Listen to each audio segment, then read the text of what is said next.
Hello, and thank you for joining us here on the Neutral Zone. I am Phil Milani, joined as always by my trusty sidekick, my partner in crime. Really, the best way to describe this person is my everything. It's at Eric Delala. Phil, you didn't introduce me that way on Monday at Breckenridge Brewery Farmhouse. It was a little more buttoned up over there. Were you embarrassed? Not embarrassed. It was just a little more corporate. Yeah, exactly. Yeah. Exactly. You know, we got a sponsored element there. You know, it's just sort of kind of a big deal. Yeah, exactly. I just have to dial it down. But the Thursday show, right back to normal. A lot of nonsense in the Thursday show. A lot of nonsense. We like to keep it that way, I think. Yeah, that's good, I think. But we still have a lot of football to talk about because your Denver Broncos are 1-0. Undefeated. Mine? And NZ Nation's. And yours. Yes. Yours, mine, and ours. Ours, yeah. 1-0, coming off a nice victory over the Giants, but that's in the past now. It is, but I mean, Phil, this building feels different than it has in a long time just because this is the first time the team has been over 500 in almost 3 years. So yeah, you can just – there is a different feel around here that something special might be brewing on the horizon. Where do you think that's come from? Is it just Teddy? I think a lot of it's Teddy. I really do. I think having Vaughn back is part of it, but I think – I would say as much as 70-80% is Teddy. And it's not just how he played in week one. It's just kind of who he is as a person. Kind of inspires everybody. I agree. I think that like maybe if this was last year or something and the Jeudy goes down the way he did, that would have been dominating, and you know maybe the vibe around here wouldn't have been as good. But now that they're winning, and that I do think that Teddy has a lot to do with that. He does. Yeah. Yeah.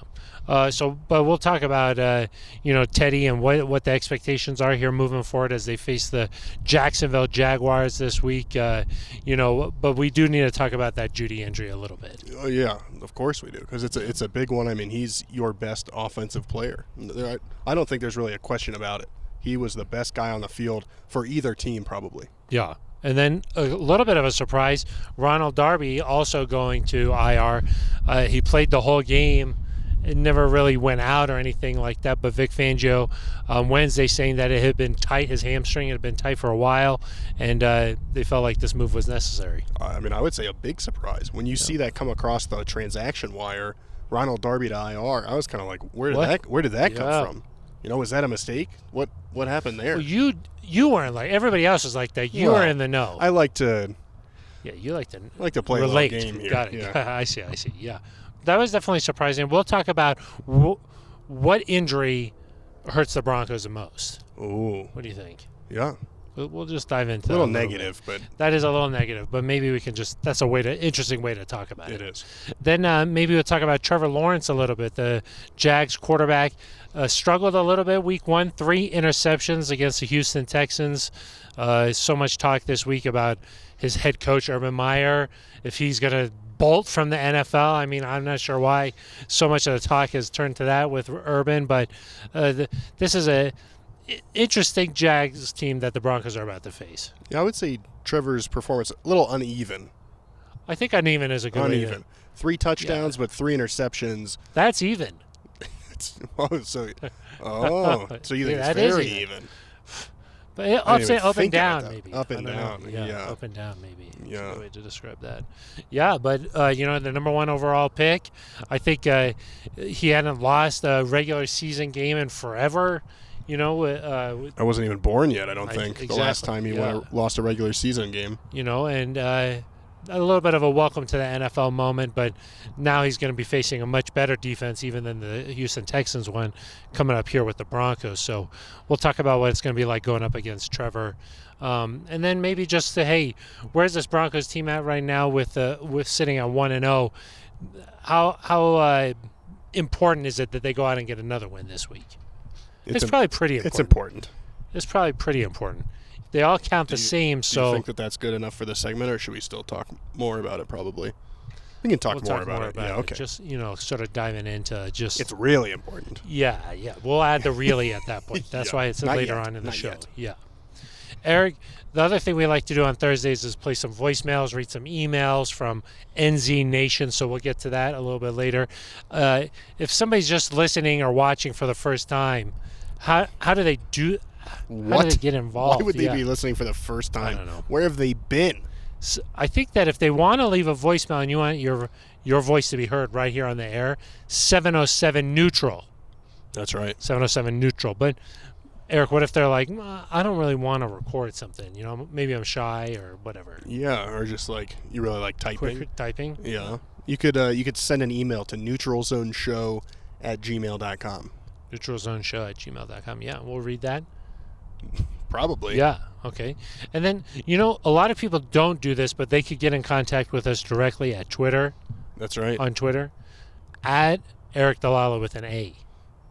A little confusing. At Phil Milani with a PH. Okay. Non-traditional spelling. So, got it. Yeah. Philip? PH? Doesn't make sense. Doesn't make any sense to me. Yeah. Or if you're watching on YouTube, just smash the subscribe button while you're here, then leave a comment. We read all the comments. I mean, every time I smash that subscribe button, I got to go to IT for a new mouse because I smashed that subscribe button too hard, real hard. I want that content. You can't click the subscribe button. You have to smash. No, you got to smash it. Yeah. And then you'll also get all kinds of different Broncos content. We do a post-game show now. Eric, I don't know if you heard about that. The post-game show? Yeah. I think I was a part of it, wasn't I? Yes, you are a big part of it. Well, that's so you get some of that. You get the ready for kickoffs. Yep. That'll get you ready for kickoff. Yeah. Okay. What else do they get? Burning questions? Not on YouTube. No, not on YouTube. But I could read them out loud if you you could wanted just. me to. I'll just set up a camera and you just read them. Yeah. Who hosts the post-game show? Me. Nice. Co-host. Guess who's going to be on with me? Who? Todd Davis. Is this a Neutral Zone exclusive? Former Broncos linebacker Todd Davis. Super Bowl champion. Super Bowl champion. Sacramento State. Yeah. Hornet. Sacramento.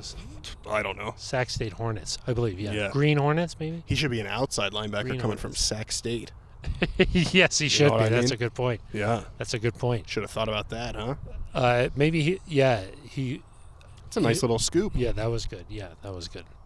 Okay, so should we just dive into it right now? I think so, yeah. Okay, let's just dive into it. The sun is going down. We had to move outside this week because our friends from 9 News are doing something inside our normal big podcast studio. Yeah.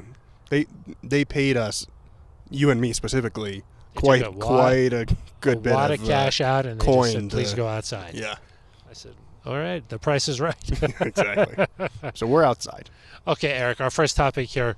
Ronald Darby going to IR, Jerry Jeudy going to IR. Which of those injuries hurts the Broncos most moving forward here? I do think it's Jeudy. I think that while I would probably consider the wide receiving core like more talented overall, like I think in comparison the wide receiving group that they're pretty talented, but I just think Jerry Jeudy is so good that losing him is going to hurt you from like an elite production level. And I think there's, this week against the Jags, next week against the Jets, I think even against Baltimore, they'll probably be fine without Jeudy. But when you go to Pittsburgh, for example, and you play a really good defense, you need somebody with elite playmaking ability. And I think that's where they're going to really miss Jerry Jeudy. And not to say that Ronald Darby's not a great player, but I don't know that Ronald Darby has top 5 corner in the NFL potential. And Jerry Jeudy has that potential. Yeah. At wide receiver. I agree with you, Eric. I think that when I was looking at this and trying to decide, I was thinking, okay, what does the rest of the talent look like around them? And it came down to, okay, is Courtland Sutton ready to return to the Courtland Sutton we saw more or less than Pat Surtain coming up, taking Darby's spot here? Who's more ready to step into that role? And I sort of think that it's Pat Surtain right now who's more ready to just step into the starting lineup. I know that he had the bad play on the touchdown, and he recognized that.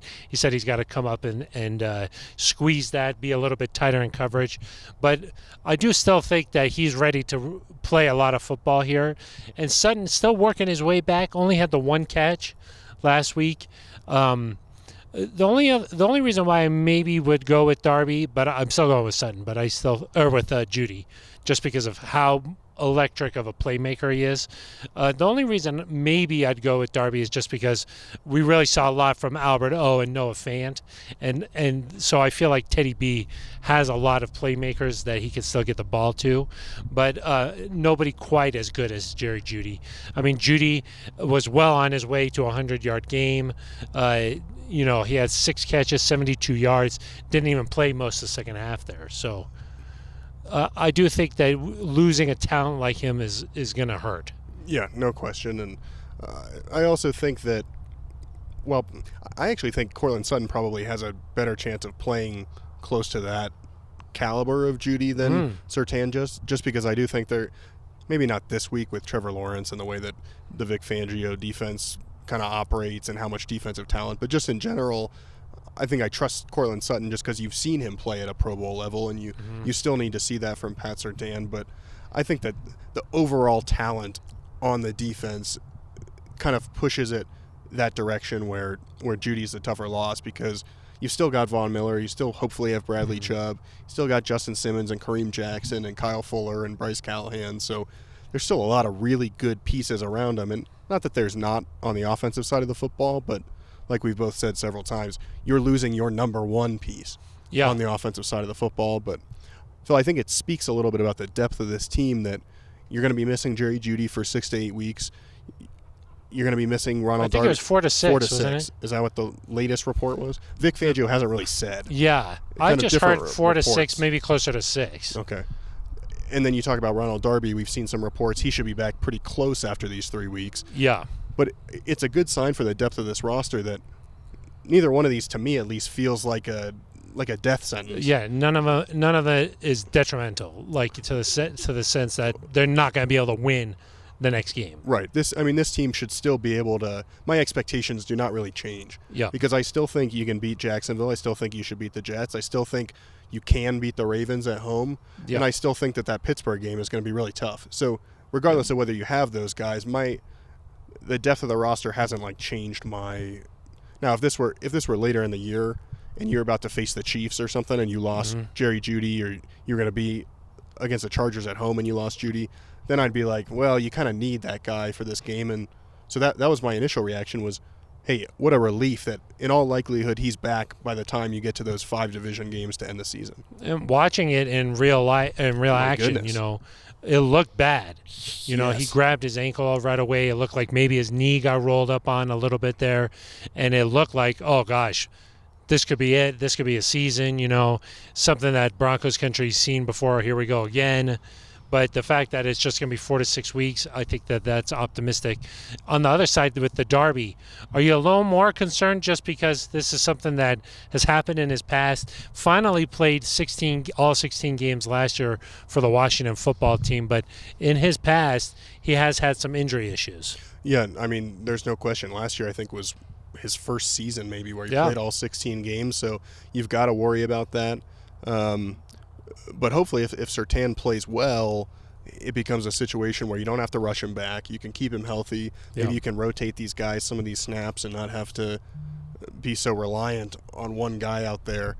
But, yeah, I mean, of course, anytime a guy is that, I don't want to say injury prone, but is dealt with that luck, it's an issue. And kind of more concerning to me is that even with Pat Surtain, I think you kind of hoped that Ronald Darby would be the other long-term corner just because he's on the longer deal. Kyle Fuller and Bryce Callahan are both on one-year deals. And so... Well, Darby is probably their best cover, man-to-man cover corner. You saw him make a really big tackle there. I think, was that on third down? It might have been on second or third down. It was a big tackle on Kyle Rudolph. Saw him come up and make a big hit, and you just got to like that. You know that Vic Fangio wants those kind of plays from his corners, and I think that Darby showed that he could do that. And when it was late in the game, you really saw Daniel Jones go after Kyle Fuller on the other side. That didn't really work out for Daniel Jones, but I think Darby is still probably their best man-to-man cover. Now Pat Surtain finds his way out onto the field, and I think that you maybe you're like, oh, the NFL, it's a different game in the regular season than it is in the preseason, but that's not really why Surtain didn't make that play on that touchdown. I still feel very confident about Surtain coming out there and being able to make a lot of plays. No doubt, and I think you get that because he's done it so much at Alabama. Like you've seen it on film. And again, we talked about it on Monday.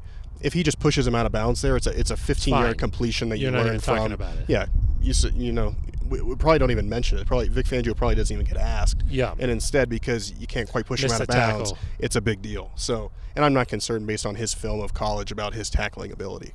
Pat Surtain out on the field, good. What about him up at the podium, Eric? Not as good. We need some juice from Pat Surtain. I think that maybe Nick Saban got to him down there in Alabama. It's just like say words but don't say anything. Yeah, that's kind of what I do sometimes. You say words but you don't say anything. I'm like, what are you saying here? Yeah, that's true. All right, so I think we both are in agreement that Jerry Jeudy, that injury hurts more than the Darby, but the Darby still, we'll see how this Broncos secondary adjusts with Pat Surtain, the second out there this week. And it's a nice transition here into our second topic. They'll be facing the number 1 overall pick, Trevor Lawrence, out of Clemson. Had a little bit of a rough go in his NFL debut. 3 interceptions against a Houston Texans defense that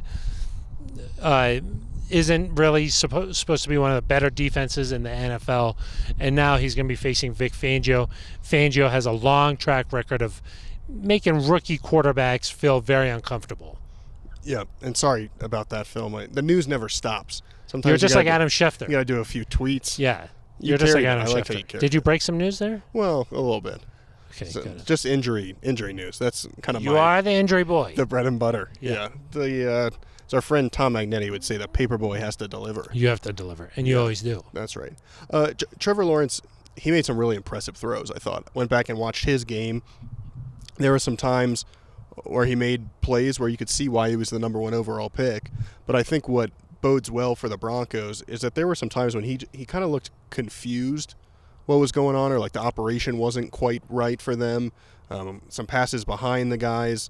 Certainly receivers dropped passes, which didn't help him, but there were times, a couple screens, a couple times on third down where he just put the ball in the wrong place. There was one interception, I think it was Vernon Hargreaves, the former first-round pick. He just kind of dropped right back into the throwing lane and picked off Trevor Lawrence, and it was probably among the easier interceptions he'll ever have. So he's still, college is different. You got the plays on the board, and there's more space. Like wide receivers are running wide open. At Clemson, he's playing with the best of the best. Yeah. His guys are wide open, and the defenses in college football just aren't that complicated. Right. But I do think that he'll obviously figure this out at some point. I mean, this is not a like a referendum on who he's going to be as a player long term. Yeah, this is more, I'm saying the fact that you get to play him week 2 is probably a good thing because he's still going to be figuring some things out. Yes. And so do I think it's possible that they can go down there and get a few more interceptions? Absolutely. They should. That should be the goal, is to have at least 2, because his interceptions, I think he threw 3. And I saw 2 of them. 3. One of them was a poor throw. It was an overthrow by, 10 yards almost. And the second one was that poor decision where Hargreaves dropped back and picked it off. And so if you can – and the one that was a poor throw, he was kind of on the run trying to make something happen. That's what rookies do. They try to extend plays. That's what we saw with Drew Lock. You got to learn when to throw it away, and I think there's a chance to take advantage. I will say it's not going to be super easy because there were plays he made where he fit the ball in really small windows, made a nice throw. Obviously, he was the number 1 pick for a reason, so I don't think people should expect him to complete 50% of his passes or throw for 150 yards. He's going to get his yards. He's going to complete passes. He might even throw a couple touchdowns. But I think overall there should be more good than bad from the Broncos defense. He's not just the number 1 overall pick. He's like a generational talent there. You know, he's been the best quarterback coming up in his class all throughout his life. He's the Phil Milani of quarterbacks. Yeah, Phil Milani to podcast. Yeah. But I do think that it's fortunate, I guess, playing early in the season, although in Jacksonville it's going to be hot. And we've seen the players talking about the hydration out here already this week. It starts now. You don't just start drinking a bunch of Gatorade the day of the game or something. You got to build that hydration now. Yeah, I mean, no question. I think this is another area where having Teddy is helpful. He's a veteran guy. He's from Florida. He knows about humidity. Exactly. Yeah. Once you get it, you know. Once you learn about it. Didn't you once say that once you're adjusted to altitude, you never? No. I think that it could still affect you. Yeah, but I think. I mean, Von Miller's talked about when he plays at sea level or below. He loves it. He loves it because his lungs are full. Yeah. Well, he has asthma. That's true. Yeah. But I do think that having Teddy will keep them focused on a game like this because it'd be easy to kind of say, hey, we won. Some of these young guys get their heads full of themselves. But instead, I think they're going to be focused on the task at hand, and especially this defense. They're going to be locked in, ready to go. Guys like Justin Simmons. You're kind of jumping to the third topic here. Oh, am I? Sorry. Yeah, we're still talking about Trevor Lawrence. Well, here. you started talking about Gatorade. Well, I just started talking. Yeah, I always talk about Gatorade. Like, not a sponsor of the show, but could be if they wanted to be. Yeah, they could be. Yeah. Thursday sponsors still up for grabs. Yeah. Monday, Breckenridge Brewery, Farmhouse in Littleton. It's taken. Yeah. Farm home. Does Gatorade have a farm home? I don't know. Maybe. Maybe a condo or something. Yeah, maybe a high rise. Yeah. Yeah. Sorry, I didn't know what to do with the Gatorade. Yeah. Well, you say you drink a lot of Gatorade. You confused me a little bit. Trevor Lawrence has a lot of playmakers, including Laviska Shenault, to get the ball to, huh? Who loves Gatorade.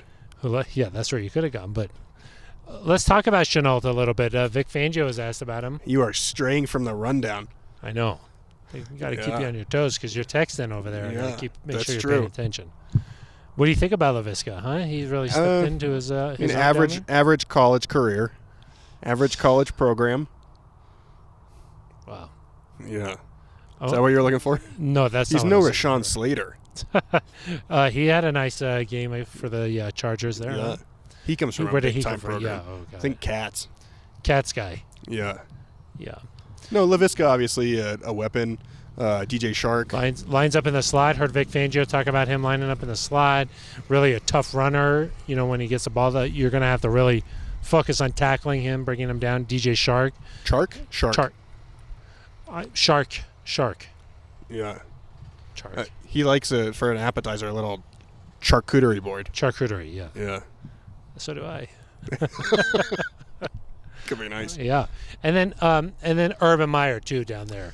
A lot of changes down in Jacksonville. I think a lot of people are expecting sort of a rebranding, a new fresh start for Jacksonville. Didn't quite come together in week one, and I'm sure they're going to be hungry with Urban Meyer looking to erase some of these rumors about him maybe bolting for the USC job. Yeah. Phil, what's that noise you're making? Currently, the equipment staff is wrapping up things from practice here. Got it. So do they know we're taping? Is. They just don't care, Seems like it. No, that's okay. You got to do your job. We're doing our job. They got to do their job. Yeah. Not a podcast That's team. true. Yeah. I was talking about Urban Meyer. Yeah. Gatorade, right. Let's focus. Yeah, I mean, I think that's another reason why this is an advantage for Denver this week is I can't imagine being around that building right now is very stable.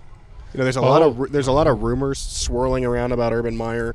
That's a distraction. He came out on Wednesday and said, "There's no way, no chance." I see more of, there's two ways those guys could approach it. We're going to rally around this. We got blown out week one. We don't want any more of this garbage. Yep. We're going to come out and play well. I think it's more likely that it's created some uneasiness and that maybe it could be a little sloppy again. Okay. And, we talk about Trevor Lawrence coming from the college game to the pro game, having to adjust. Urban Meyer certainly having to do that a little bit too. When you're the head coach of a college program, say like at Ohio State, you're sort of running the entire state. He's like probably more powerful than the governor. It's possible. He's able to recruit all the top talent in the country, bring them there. He's playing with the best of the best. They're winning a lot of games. They're competing for national championships. The NFL is just such a different beast that there is an adjustment there where you're getting ready to face another roster that's either better than yours or right level with yours every single week. Yeah, I mean he's used to having the best guys available. Like you said, Trevor Lawrence used to playing at Clemson with the best guys available. Well, Urban's used to coaching those guys. It was interesting to me, Phil. These coaches they're like lifelong guys and they run in circles. It was interesting to me that Vic Fangio had never met Urban Meyer, which I guess kind of makes sense. Urban's been in the college world, Vic's been in the professional world for the last 30 years, but I would have thought that at some point they would have overlapped somewhere. Yeah. So that was kind of interesting. It was interesting. Yeah. So we'll see how those two kind of go up against each other. A lot of times you look at the coordinators and you're saying, okay, this person likes to do this. You're trying to pick up on tendencies when you're coming up with a game plan. A little bit harder this week just with Urban and stuff. You just don't know exactly what to expect. Yeah, I don't know. Is he calling plays down there? I don't think so. Know. I don't think so. But obviously has his fingerprints all over everything. So. Ooh. Yeah. Like a crime scene? If you go in there and you investigate and you brush it off, it's going to be Urban Meyer. Yeah. So let's get to our third topic now here, Eric. I'm ready. I've been ready. Well, you've been ready, yeah. The Broncos feeling good about a 1-0 start, feeling confident against the Jags team. You can't get too overconfident. You can't start looking past these guys. This is another week in the NFL. I think they made a movie about this called Any Given Sunday. They did. So the how inches important? We need are everywhere around us. That's not good. How big is this game just in terms of for the Broncos trying to continue they were perfect in the preseason. They won week 1. Let's keep this ball rolling. So if they want to stay undefeated, I would say it's a must-win. I would say so too. Because otherwise you're no longer undefeated. True. No, I think generally my thought is that everything good that you built up a week ago from beating a Giants team that, the Giants might not make the playoffs or they don't seem like a Super Bowl contender, but when I look at their schedule, I could see them finding a way to win 6 or 7 games. Like they're not an incompetent football team, and so that was a good win on the road. The way you beat them wasn't even close, really, in the second half. All that goes away if you go to Jacksonville and lose to a team that, frankly, really struggled last week, that has a rookie quarterback, that doesn't have a great defense. I mean, that's, again, we talk about beat the teams you should beat. And if you lose this one, you've just lost all the ground that you gained a week ago. And I'm not worried. I mean, I know that's maybe not a good thing to say, and that we talk about any given Sunday, anyone can win, but there were things that went wrong in New York, Phil, that could have led to the loss. The fumble inside the red zone, the fact that Daniel Jones had him all the way down the field and before the fumble could have cut it to, I believe, a 3-point lead with a touchdown if the fourth downs had not gone right. But the fact that they kind of were up against some of those things and managed to get it right. Yeah. And even if you didn't get any of those fourth down conversions, you figure out the points, you still would have won the game. That to me is a good sign that you can go down to Jacksonville and maybe you start slow. Maybe Jacksonville goes up earlier. Maybe it's hot and you're not quite clicking on all cylinders right away. I believe, one, in this offense with Teddy Bridgewater, and then certainly in this defense, that if things aren't perfect right away, they're going to figure it out. They're going to find a way to get a win. I certainly hope it's a blowout win, that you kind of flex your muscles a little bit and say, this is how good we are. But I'm really not too concerned about a loss. Okay. Yeah. No, I mean, I think that they should go down there and take care of business. I feel like the big thing is with Teddy is they're not going to panic. Things go wrong. They're not going to, just try to throw the playbook out and start from, keep adjusting and going crazy. So I think that that's a good thing, and I think that that's something that Teddy brings where, and good teams do this, they just beat the teams they're supposed to. And this Broncos team seems like they've really picked up a lot of the pieces, and they're ready to just go into towns and beat people. Well, and I think when you're the better football team, especially when it's by a decent margin, which I would say is where the Broncos are at right now against the Jags, over the course of a 60-minute football game, that tends to work itself out. Yep. There might be a drive here and there where they're better or they stop you, or maybe Teddy throws a pick this week, but I think over the course of 60 minutes, those things, that's why I feel like there's rarely like gigantic upsets. Yeah. In the NFL in terms of like the worst team in the league beating the best team in the league. It's rare. Just because I think that the talent discrepancy, it does tend to show up over time. What do you think, though? The AFC West went 4-0 So you got to think that this is going to be a tough division the whole year. You know, the Raiders won that crazy game. Justin Herbert looked good. Of course, the Chiefs came from behind and in an amazing win got over the Browns. So I think that when you think about this Broncos schedule and how tough it's going to be in the division, you almost have to win these types of games where you're going down to play a Jags team. You got to win it. No doubt. This week, next week against the Jets at home. I mean, those are games you gotta win these ones. You have to win, in part because you're playing these teams because you finished last in your division. So yeah. You're playing the last place teams from those respective divisions, while the Chargers are playing, I believe, the second place teams. The Raiders are playing the third place teams. Obviously, the Chiefs are playing the first place squads. And when you look at those, I wrote it earlier in the week, Phil. I think the Broncos, like those three teams that they're playing, because that includes the NFC North where they're playing Detroit. Mm-hmm. The Broncos, the DVOA that we've talked about. You love that. You like to go straight to the Broncos' average opponent is like 28th. And then like the Raiders, I think, or the Chargers might be 21st, and the Raiders is like 17th or something like that. Mm-hmm. So you've got to take advantage of that. You've got to win those. You've got to hope that the Chargers or Raiders fall in one of those. And then I think you can't give games away, which is one of the reasons that having Teddy is so important, because I think he's going to avoid giving games away. And then you are going to have to beat some good teams. Yeah. When the Ravens come to town, that's a tough matchup. But at home, you'd like to win that game. Yeah. Or if you have the Raiders at home, it's going to be a tough matchup. Win your home games. And I think if you do that, you win these games you're supposed to win, like Detroit and Cincinnati later in the season, you're going to look up at the end of the year and be right in the mix. Now, if you drop this game, or you drop one against New York, or like Cincinnati comes in later in the year and somehow upsets you. Joe Burrow. But I mean, you can't lose those games and expect to get to where you want to go. Yeah, I completely agree. It is a tough division. You don't get this is not the you don't have the luxury of this being the NFC East or being one of the AFC South, even, where you can go 10-7 and win the division. Yeah. I mean, exactly. You're going to need 10 or 11 wins just to get in the playoffs, probably. I agree. Got to win this one. Yeah. All right, Eric, let's get to one of our favorite parts of the show. Perfect. Voicemails. When do bold predictions happen? Did you got some bold predictions? Well, I thought we were going to do that every week. Let's do it then. Yeah. Let's get some bold predictions going. I'm sorry. I jumped ahead this time. That's okay. What am I doing? Sorry, let's go to bold predictions. Yeah. I don't know if you remember last week, Eric. I said 27-14 on the show. Yeah, that wasn't the prediction. Score. If there was like 1 second left, that would have been the score. Yeah, but it wasn't. Yeah, but I'd like to say that I was pretty close. You really criticized the 27 that I threw up there. You said, oh, what's that going to be, 3 touchdowns? I was like, yes, that's going to be 3 touchdowns. And maybe an apology or something. I don't know. Yeah, that was a nice prediction. Thank you. You got the 27 right. I, of course, got the 13 correct. Yeah. Because I said 23-13. Okay, on net points, you were obviously a little bit better. I was a grown man. I'm okay to admit that. I was one off. Yeah. Yeah. You got some for this week? Yeah, I think these are supposed to be bold. Go bold.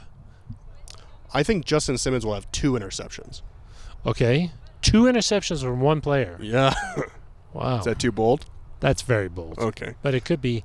Justin Simmons always kind of finds the pocket to he's drop always into. Lurking. Yeah. Yeah, and he's very good at reading the quarterback's eyes. I think that it could be pretty good. Uh-oh. Maybe a Dalton Risner touchdown this week? Dalton Risner might steal the ball away again. Yeah. What's up, Bronco country? Love you guys. Love you, Phil. Thanks, Dalton. Yeah, Dalton could steal the ball away. Another touchdown for the O-line. That would be nice. Are you going with that? Huh? No, I'm not going to go with that. No. I'm going to say after last week with Melvin Gordon having the big run, I'm going to say Javonte Williams busts at least a 40-yard touchdown. Okay, that's pretty bold. That is bold. A little easier, less bold than mine because it requires him making 1 play compared to 2 plays. How do you differentiate between bold and crazy? There's no differentiation. Because one interception, I don't think that's bold to be like Justin Simmons is going to have an interception. No, that's not a bold. Well, maybe picking it, saying this week he'll definitely do that. Well, but that's pretty then bold. You've just got kind of like You got like a 1 in 4 chance or something. Okay, you got another one, or you need a drink of water before you can keep going? Yeah, you're on the hot seat. You go ahead. Yeah, you're on the hot seat. Let's see. So I did my offensive one, defensive one. Let's see here. Yeah, I don't know. Justin Simmons, maybe. Okay, last week, what they held the Giants to just 8 first half rushing yards. Okay. This week, I think that they hold overall 65 yards rushing. I don't think that's a bad prediction. 65 yards rushing for the Jags. No, they had a little bit of success last week against the Texans running the ball, especially early. But I think that's, especially if they got to catch up. That's a fair thing. I think Teddy Bridgewater will have 4 total touchdowns. Oh, you think maybe he'll run one in? Yeah. So maybe like 3 passing, 1 rushing. Okay. I think 4 total touchdowns. Okay, I like that. I think 4 passing touchdowns is his career high. I don't think he's ever thrown 5. Okay. I'm not quite ready to say that he'll do that, but somebody asked Teddy if this was the best game he's ever played in his career. What do you think about that question? I don't think so. It wasn't that good, was it? Well, I think that some of the plays he made were like, whoa. But like the overall numbers didn't go crazy. Yeah. But the way that those plays, the 4th downs, the stiff arms, the scrambling, that made it kind of exciting. Well, I think part of it was he had the number 1 QBR in the league. Yeah. QBR? And he said, I don't know what QBR is. I don't really know what it is either. But you're the stats guy. What's the one you like? DVA?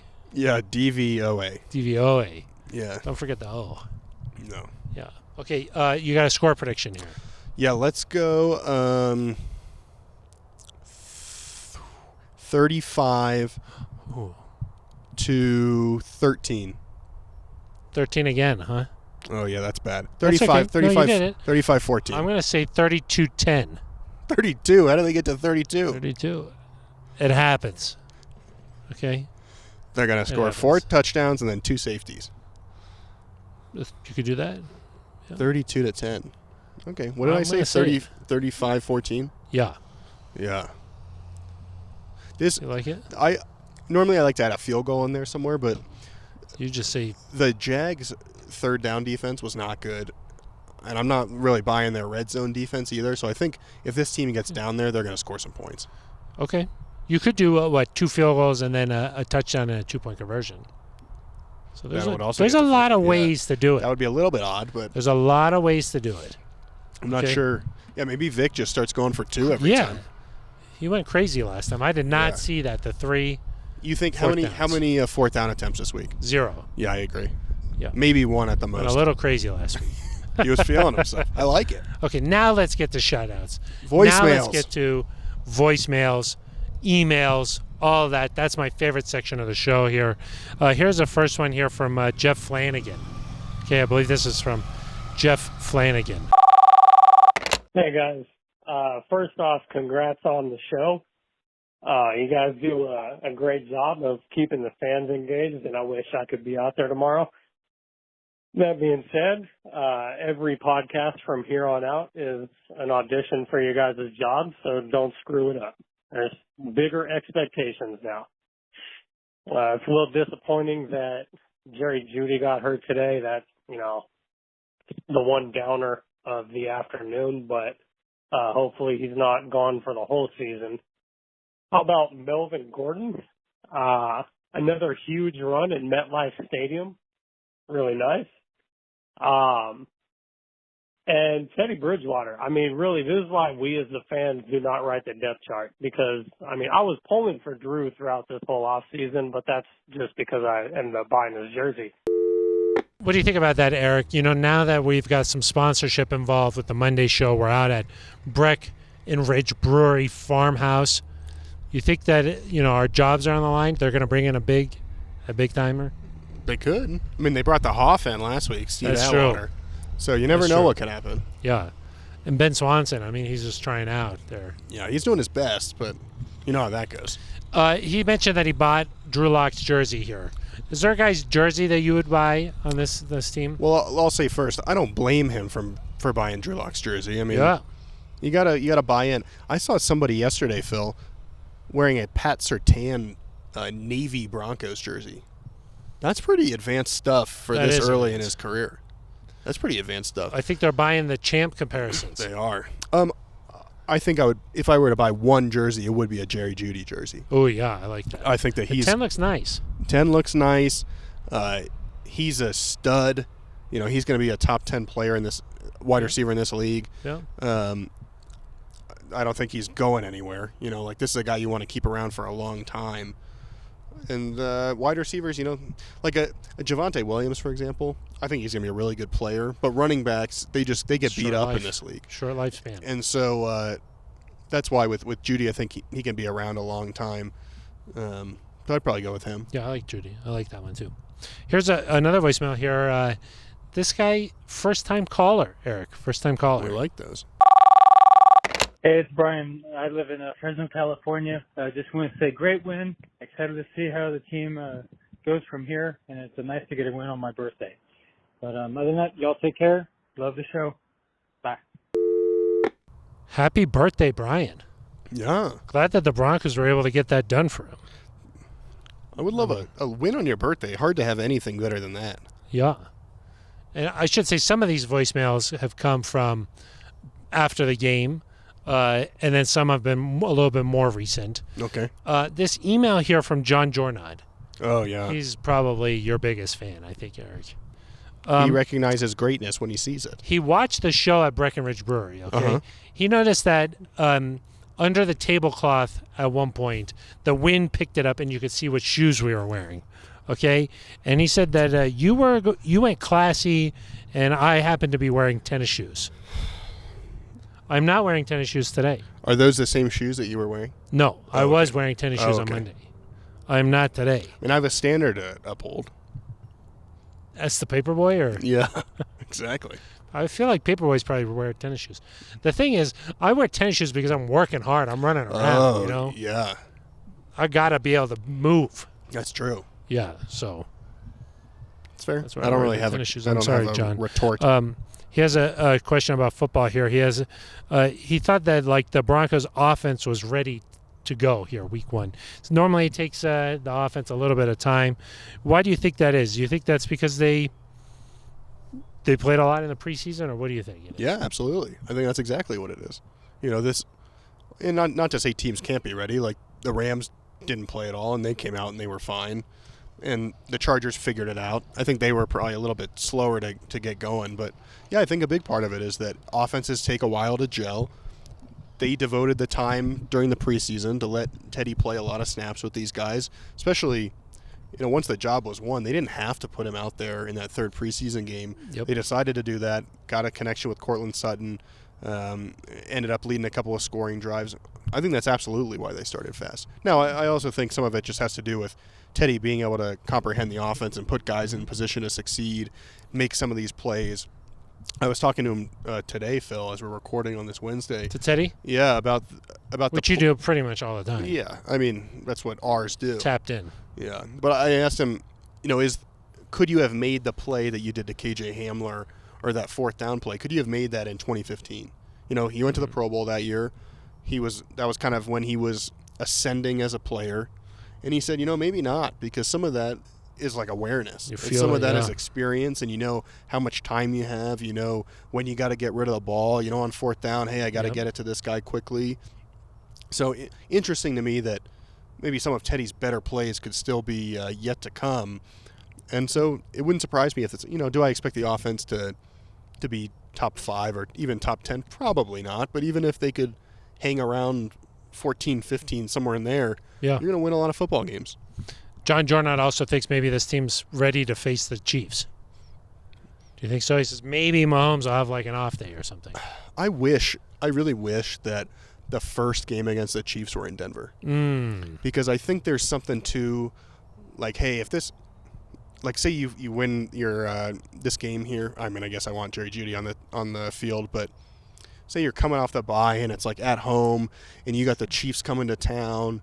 And, like, this is a different feel, and maybe you're, you know, I look at this schedule and I say, oh, well, maybe there's a way they're 7-3 or something like that, or 6-4. Like, you're putting yourself in position to make a run.